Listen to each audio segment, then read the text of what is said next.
Hi guys, my name is Kathy Ho and this is my art analysis video of a beautiful painting made in 1884 through 1886. It took the artist 2 years to create. It is called A Sunday on the Island of La Grande Jatte by George Seurat.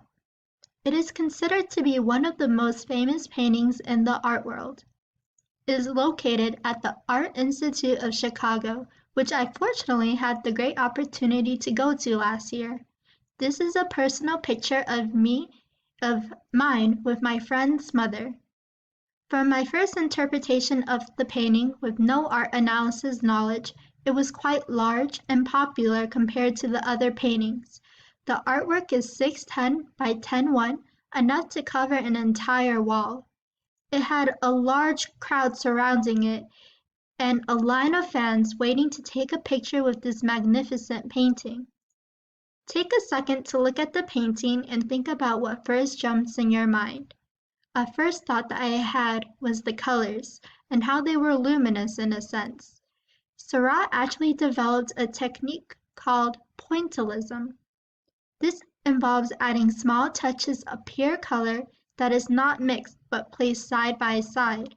By doing this, it creates an illusion that the colors are blended together by the eye. Because of this, it creates a luminous shining effect that I saw when I was at the museum.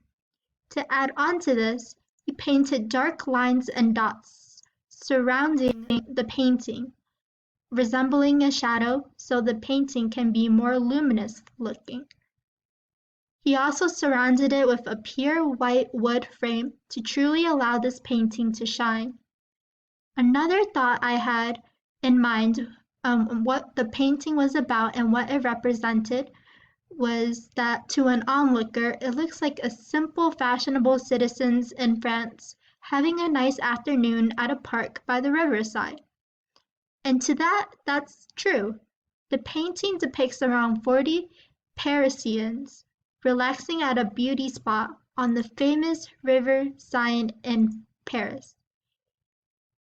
They are all carrying common things such as a fishing pole, canes, umbrellas, pets.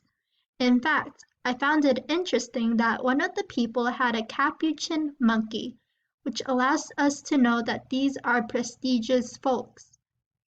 The people are all separated in several groups around the park and appear almost frozen.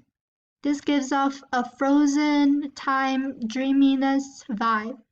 This could also be due to the style of the painting. Seurat was a neo-impressionist painter. If you were to view some of his other paintings, they too also give off a dreamy frozen state. While Impressionist likes to focus on the fleeting of life, Seurat expressed the essentials and unchanging of life. He was inspired by Greek sculptures when he painted the people in it. While it is a modern picture of his time, the style in which he painted the individuals give bearing to the past. I personally think that because he painted them sculpture-like, it is to showcase the artificiality of the society at that time. The people went through life with a process and scheme, unlike naturally. What do you personally think when you see the folks in the painting? Why do you think he drew them that way? On a more formal analysis level, the color palette he used were vermilion, cobalt blue, emerald green, orange hues that were common in his year. These colors are complementary to each other, which allows them to strike well with each other. He also played with light with the colors. If you were to look closely at the woman's skirts, he created a dark blue shadow despite shadows normally being black. He mixed white specks as lights and green for the grass, which is replicated in the trees, creating this shiny yellow halo. His usage of light was great. The sun glows onto the people on the left, while those painted in a darker tone showcases that they were in the shade. From perspective-wise, Those that were closest to the artist's perspective was painted bigger than those who were in the river and farther, so they were painted smaller. All in all, Seurat created a monumental artwork that has lasted far past its time and more in the future.